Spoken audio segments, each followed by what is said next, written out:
이 시간에 우리의 예배를 받으시는 분은 하나님이신 줄로 믿습니다. 우리가 늘 착각하지 말아야 되는 것이 있습니다. 그건 뭐냐면 누구에겐가 보여주기 위한 신앙이 아니라 하나님 앞에서의 우리의 신앙, 하나님 앞에서의 우리의 예배, 우리의 삶이 되어지면 거기에서 하나님의 은혜와 능력이 나타남을 분명히 믿습니다. 우리 옆에 분들하고 다시 한번 인사합니다. 믿음에는 능력이 있습니다. 예수님의 이름에 능력이 있습니다. 하나님의 뜻은 하나님의 때에 하나님의 방법과 하나님의 능력으로 이루어집니다.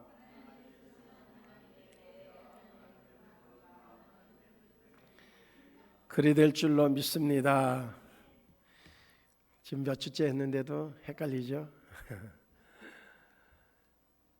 분명한 건 우리 안에 거하시는 그분이 우리에게 말씀하시고 우리에게 또한 우리의 삶의 계획을 인도해 주심을 분명히 믿습니다. 오늘 본문의 말씀은 재물이 많은 청년에 대한 이야기입니다. 이 이야기는 우리가 익히 여러 번 들어서 잘 알고 있죠. 근데 오늘 초점의 방향을 좀 다른 데 두려고 합니다. 오늘 본문의 말씀을 보면 이제 청년이 예수님 앞에 찾아와서 묻죠. 어떻게 하면 내가 영생을 얻을 수 있습니까? 그는 지금까지 신앙이 없었던 것이 아니라 신앙생활을 했던, 그리고 율법을 철저하게 지켰던 그러한 청년이었습니다. 나름대로는 그래서 볼 때 참 모범생의 냄새가 풍기는 그러한 청년이었어요. 그런데 문제가 있어요. 그 문제는 뭔가 하면 자기의 마음속에 만족이 없다는 거예요. 그리고 확신이 없는 거예요. 신앙생활하면서 그런 분들이 지금도 상당히 많이 있지 않겠는가 하는 추측을 해봅니다. 어떤 집사님도 그런 고백을 했다고 합니다. 오랜 시간 동안 신앙생활을 했는데, 그런데 요즘은 좀 쉬는 기간에 있는 분인데 왠지 내 마음속에 정말 하나님의 살아계심도 그리고 구원의 확신이 안 생긴다는 거예요. 주변의 여러 가지 환경으로 볼 때에는 분명히 자기가 교회에 있어야 되고 그리고 신앙생활을 열심히 해야 되는 그런 환경인 것은 분명한데, 그런데 문제는 자기의 마음속에 확신이 없기 때문에 그래서 쉬고 있다는 거죠. 이 청년도 역시 그런 고민이 있었던 것 같아요. 예수님 앞에 와서 묻습니다. 예수님, 내가 어떻게 해야지 영생을 얻을 수 있습니까? 다시 얘기하면 이런 어떤 외형적으로 행하는 그런 습관적인 그런 모습이 아니라 정말 내 안에 하나님의 살아계심이 믿어지고 예수 그리스도가 나를 위해서 십자가를 지셨다고 하는 사실에 대해서 믿어질 수 있는, 그때는 예수님의 십자가의 사건이 없었을 때죠. 예수님 앞에 와서 구하는 내용이죠. 그때 예수님이 그에게 얘기합니다. 내가 계명을 지켰느냐는 거죠. 그런데 거기서 보면 무슨 말씀이 나오는가 하면 1계명에서 4계명까지 하나님과의 관계, 어떻게 우리가 신앙생활하고 정말 하나님, 유일하신 하나님에 대한 관계를 지금 묻지 않으시고 사람과의 관계에 있어서의 그런 계명을 이야기하고 있어요.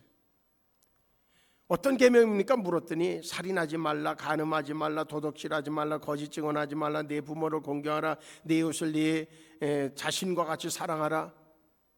그 말씀을 지금 묻고 있단 말이죠. 그랬더니 청년이 뭐라고 얘기해요? 이 모든 것을 내가 지켜 싸운데 아직도 무엇이 부족하니까? 그렇게 묻습니다. 뭔가 그렇게 한다고 하는데 아직도 뭐가 부족한지 내 마음속에 확신이 없습니다. 그런 거예요. 이 고민을 한다고 하는 것은 이 청년에게 가능성이 있는 것, 참 아름다운 거예요. 예수님이 뭐를 받는가 하면 그가 왜 그 고민이 생겨질 수밖에 없는지에 대한 그 경계선을 예수님은 봤던 거예요. 그렇게 율법을 지키고 그리고 예배 철저하게 드리고 그리고 헌금 생활도 철저하게 하는데 왜 그의 마음속에 주님을 만나지 못할까 하는 거예요. 그래서 예수님이 툭 던지는 얘기가 있습니다. 야, 네가 온전하고자 할진대 그래? 그러면 가서 네 소유를 팔아 가난한 자들에게 주라. 그리하면 하늘에서 보화가 내게 있으리라. 그리고 와서 나를 따르라 하시니 그 다음에 얘기할 그 청년이 재물이 많음으로 이 말씀을 듣고 근심하며 가니라 그래.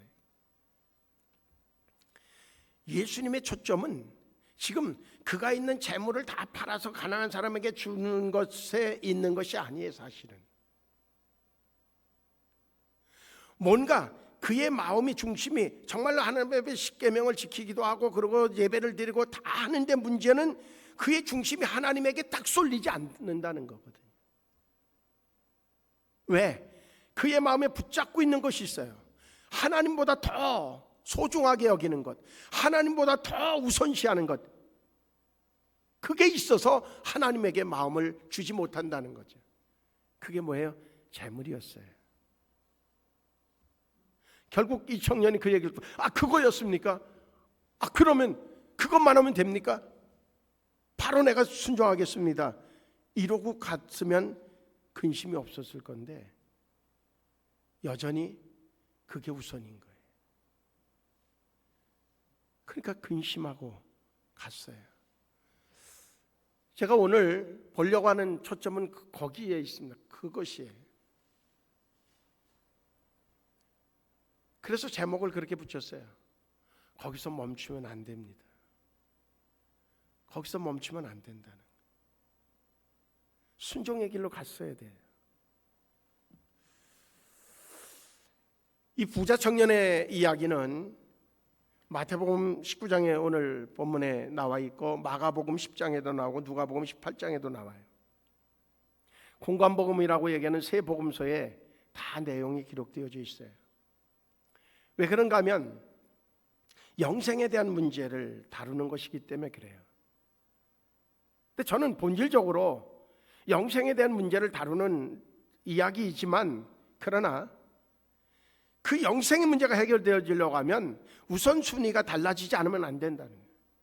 나의 삶의 목적이 달라지지 않으면 우리는 늘 그렇게 클컬하고 뭔가 찝찝하고 그러면서도 마음에 흡족함이 없이 그 기쁘고 즐거움이 없는 그러한 신앙생활을 할 수밖에 없다는 거죠. 얼마나 많이 드리느냐가 문제가 아닌 거죠. 내가 지금 가장 우선이 어디에 있느냐라고 하는 문제거든요. 지금 이 청년의 문제는 거기에 있어요. 그는 율법만 잘 지키면 될 것으로 여겼어요. 그것도 역시 하나님을 소중하게 여기는 것이라고 보여지죠. 그런데 문제는 뭔가 하면 완벽하게 하나님에게 그를 드리지 못했다고 하는 겁니다. 그래서 내 가진 것을 팔아서 가난한 자들에게, 여기 오늘 본문에 보면 이렇게 예수님이 말씀하지 않았어요. 가서 네 소유를 다 팔아서 가난한 자에 주고 이렇게 얘기하지 않았어요. 그런데 조금 파는 것조차도 팔 수 없는 정도의 심리 상태가 지금 이 청년의 심리 상태인 거예요. 주님이 감동을 주시면 아멘 할 수 있어야 되는데 핑계가 많은 거예요. 이것도 해야 되고 저것도 해야 되고 이래서 저래서 라고 하는 거예요. 신앙생활은 사람에게 묶이면 신앙생활이 온전히 될 수 없습니다. 사람이 좋아서 no. 물질에 묶여도 신앙생활은 되지 않습니다.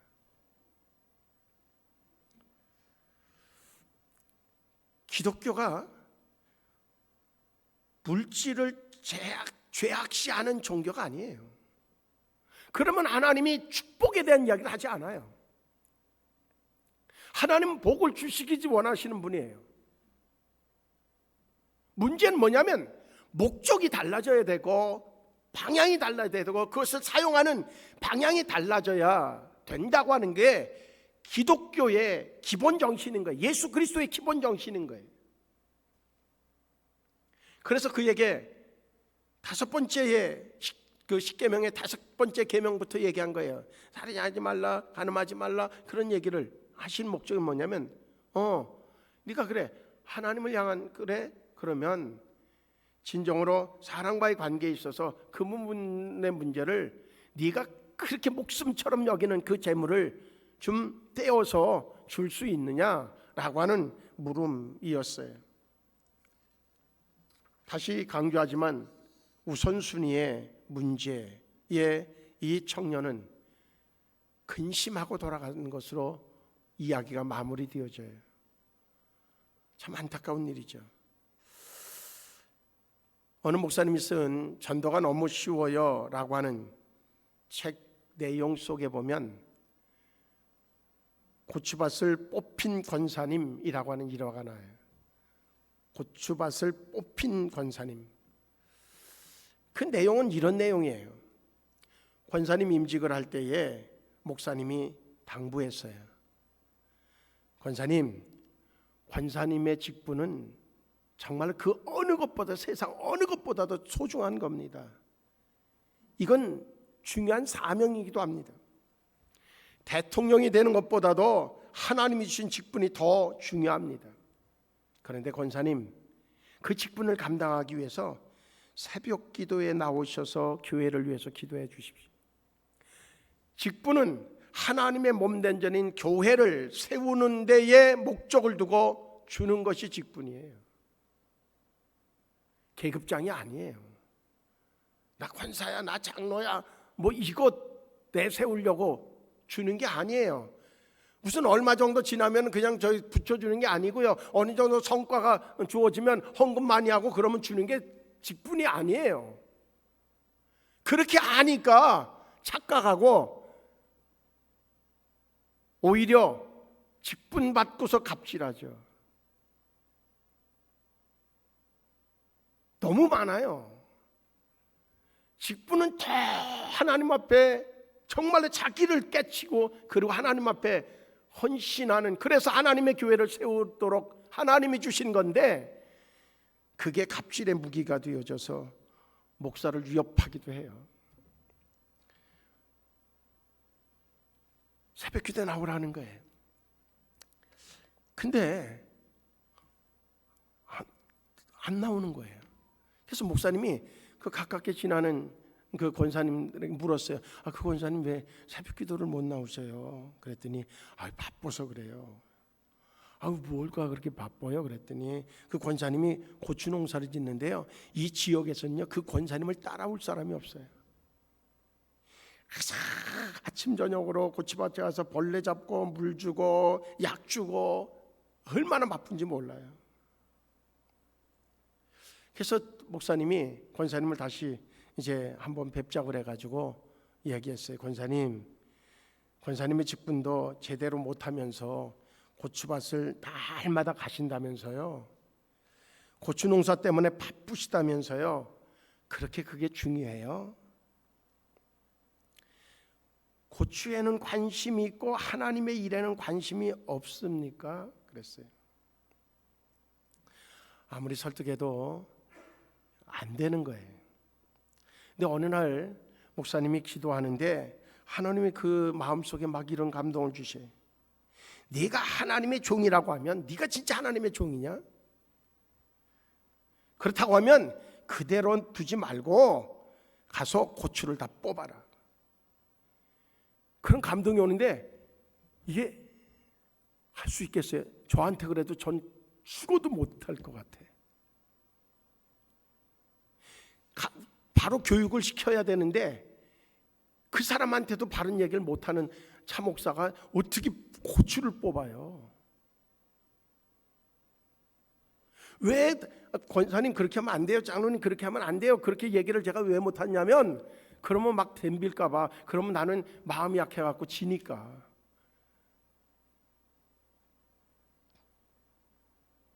근데 어떻게다가 조금 조심스럽게 얘기해도 덤비면 제가 겁나갖고 쭈그리들거든요. 근데 이 목사님이 계속 기도하면 너 정말 내 종이 맞아? 그러면 너 내가 시키는 대로 해야지. 너는 왜 순종 안 하냐? 그런 감동이 막 와가지고 어쩔 수 없어서 그래서 그 고추밭을 갔대요. 근데 정말 잘 됐더래. 너무너무 잘 됐더래. 그런데 그 권사님이 안 계신 거예요. 그래갖고 후통을 벗고 고추밭에 가서 그 잘된 고추를 다 막 뽑았대. 한참 뽑는데 땀이 너무너무 나가지고 그리고 막 기진맥진하고 더 이상 못 뽑겠더래. 너무 고추밭이 커가지고 한 3분의 2 정도 뽑고 났는데 더 이상은 못 뽑겠더래. 그래서 그냥 돌아왔대요. 그랬더니 그 다음날 예배 시간이었나 보죠. 그 권사님이 와가지고선 어느 놈이 나한테 무슨 원수를 줘가지고선 목사님 어느 놈이 와가지고요 고추밭에 고추를 다 뽑았어요. 아주 어느 놈인지 아주 잡히기만 하면 막 그러더래요. 그 목사님이 그 얘기 듣고 권사님 그 놈이 저예요 그랬대. 그 놈이 저예요.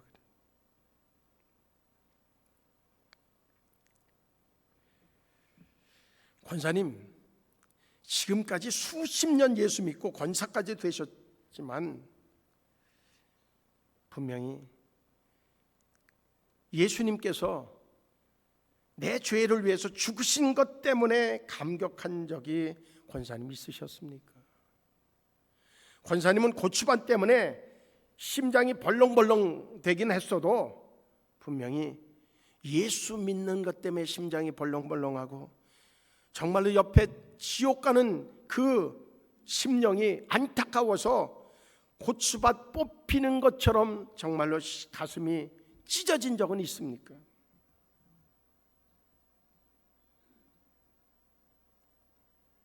가만히 권사님 생각해 보니까 자기가 뭘 위해서 신앙생활하고 뭘 위해서 살았는지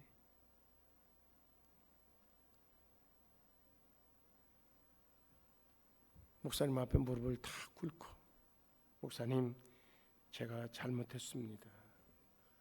고추가 뭐라고. 저는요 이 권사님 정말 훌륭하다고 생각해요.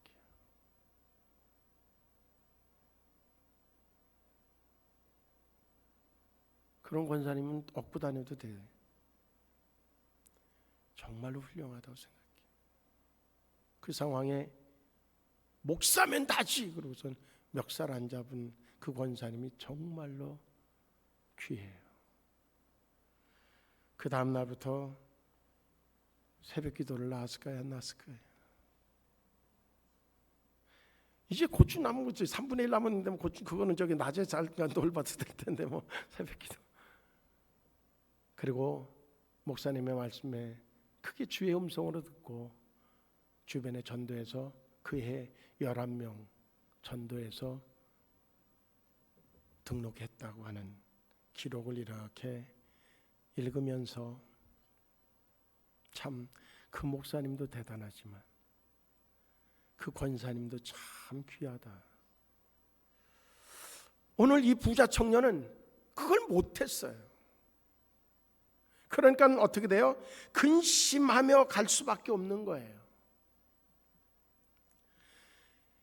세상에는 행동보다 말이 더 많다는 얘기가 있어요.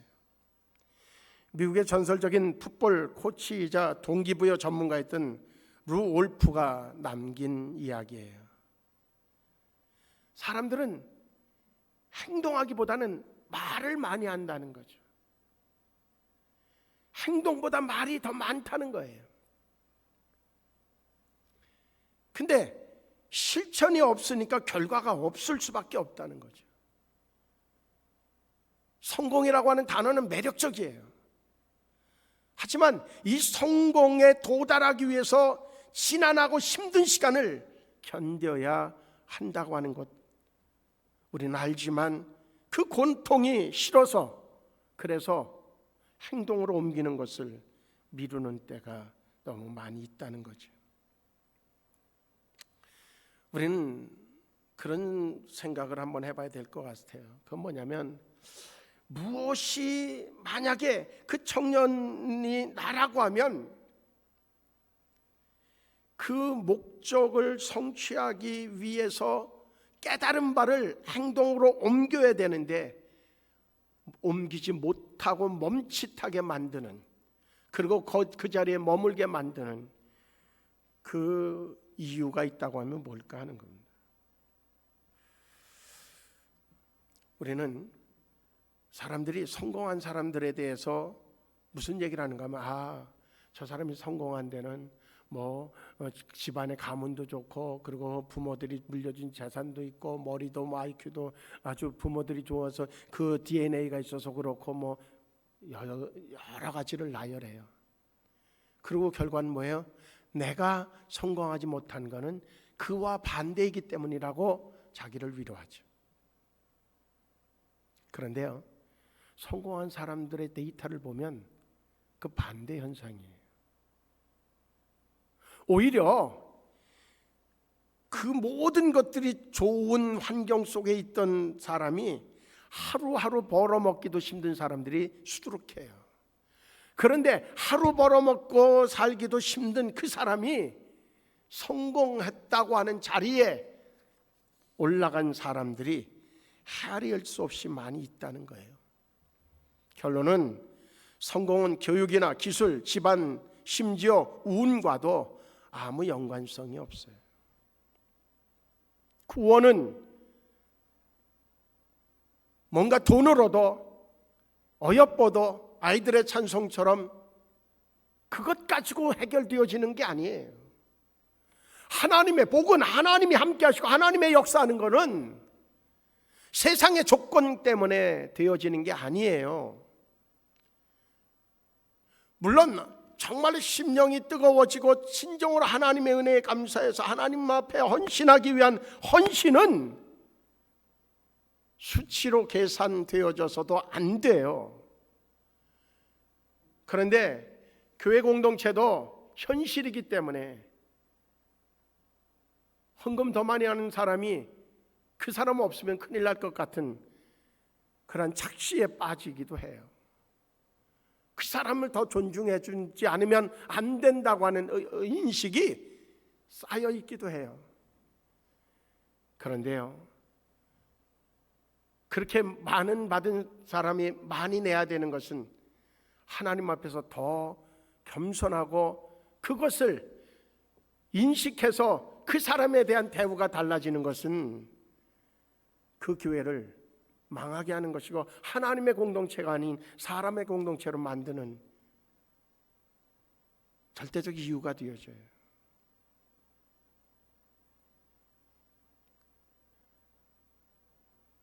모르겠습니다.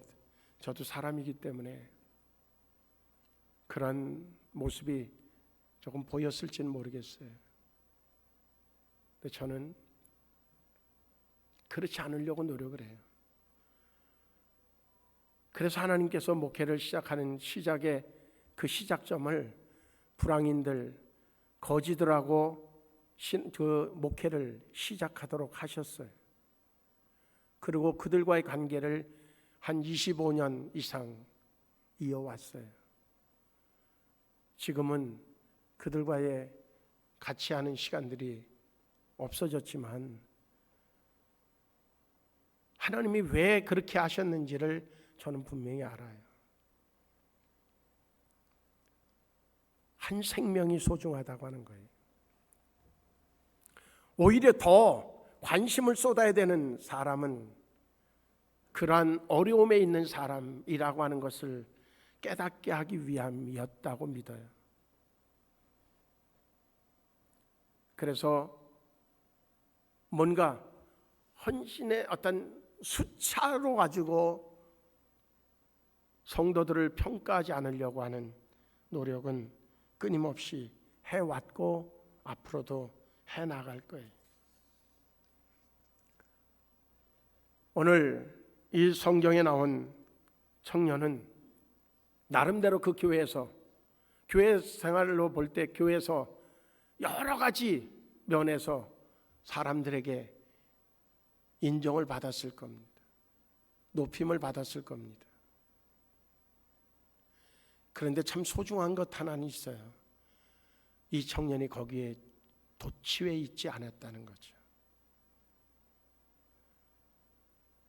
끊임없이 그의 마음속에 내가 정말로 구원받은 자인가? 내가 진정으로 나의 삶이 하나님의 것인가? 하는 고민이 있었고, 그 고민이 정말 현실이 되어져서 그가 예수님 앞에 찾아 나왔다고 하는 거예요.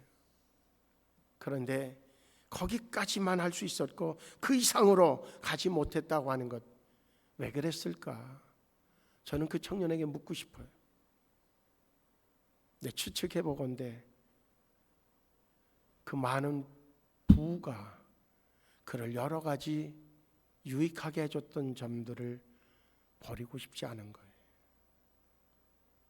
편안함을 버리고 싶지 않은 거예요. 사람들 앞에 그저 뭔가 돈 딱 내놓으면 사람들이 아이고 어서 오라고, 당신 없으면 참 우리 모임이 이거 유지가 안 되지.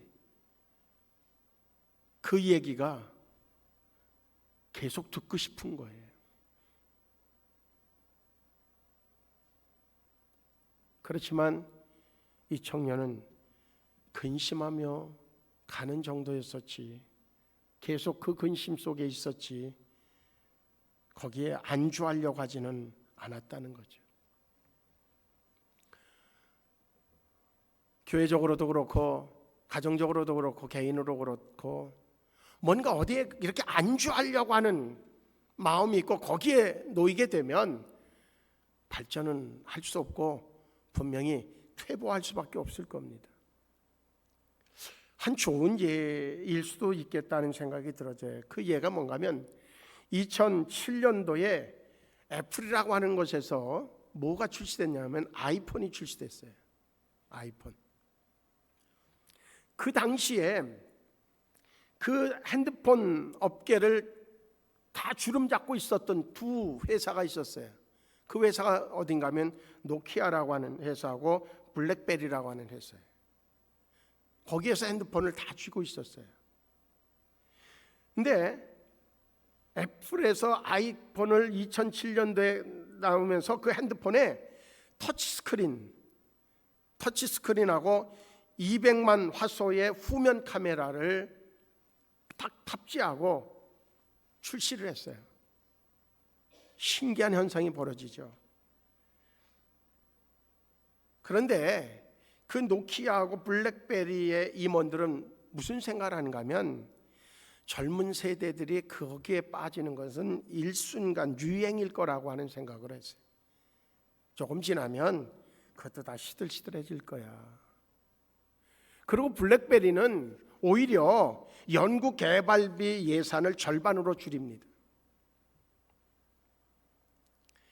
두 회사에서 절반 가까이 다 쥐고 있었던 선두주자들이 그들이 생각할 때는 영원할 것이라고 생각을 했어요.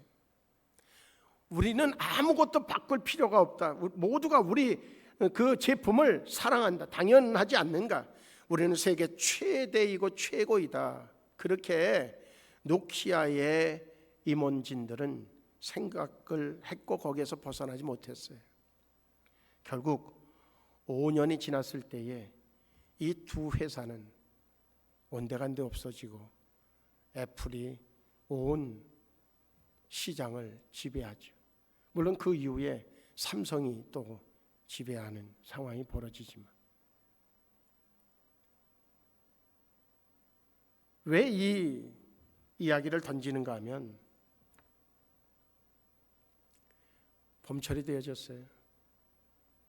화단에 나가봐도요, 그 겨울을 어떻게 견디고요, 싹들이 쫙쫙 올라오는데 하루가 다르게 올라와요. 생명력 대단하다. 이제 우리도 이 봄을 맞아서 우리 안에 있는 예수 생명, 정말 예수님이 주신 사명, 직분자는 직분자로서의 하나님의 무게감을 가진 그 음성들을 밖으로 표출하는 그 변화, 그러기 위해서 우리는 무엇을 팔아서 나누어야 되는지, 무엇을 내가 정말로 이제 버려야 되는지, 그것들을 좀 생각하면서 그거를 다 버리고, 그리고 정말로 하나님의 뜻에 집중하는 그러한 모습이 우리에게 필요하겠다. 단번에 뭔가를 이루어지려고 하면 실패할 것입니다. 그러나